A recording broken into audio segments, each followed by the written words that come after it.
اور عباس بھی ہمارے ساتھ موجود ہیں. خبر بتائیے گا, جو سوال میں کر رہا ہوں کہ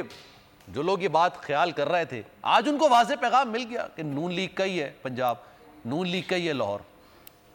دیکھیے سلمان, اس بات کو تسلیم کرنا پڑے گا کہ اس سے قبل جب مسلم لیگ نون مختلف قسم کے اپنے انتخابی مہم کے سلسلے میں یا ویسے جلسے کر رہی تھی تو وہ اس طرح سے کارکنان کی تعداد اکٹھا نہیں کر پاتے تھے, مگر آج نواز شریف کی موجودگی میں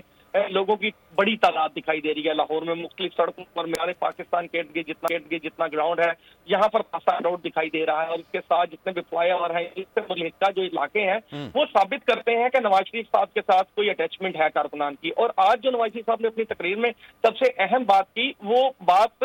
جو ہے ہر عقل مند سیاستدان کر بھی رہا ہے, سمجھنا بھی چاہیے, اسے سوچنا بھی چاہیے کہ جس طرح انہوں نے کہا کہ یہ ملک جو ہے وہ سیاستدانوں اور ریاستی اداروں کو ساتھ لے کر چلنا پڑے گا اگر اس ملک کو ترقی کی راہ پر گامزن کرنا ہے. تو یہ ایک بہت اہم بات ہے جس پہ تمام سیاستدانوں کو اور تمام سیاسی جماعتوں کو اور اس ملک میں موجود تمام سٹیک ہولڈرز کو سوچنا ہوگا, کیونکہ کوئی بھی ملک جو ہے وہ اپنی پالیسی کو آگے نہیں بڑھا سکتا جب تک ایوان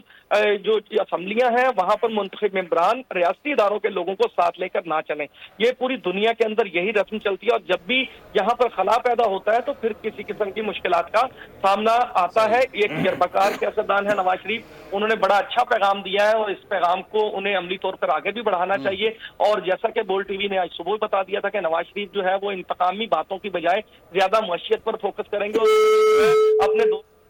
موازنہ کیا. بہت اچھی بات ہے. سبسکرائب کریں اور بیل دبائیں تاکہ کوئی خبر رہ نہ جائے.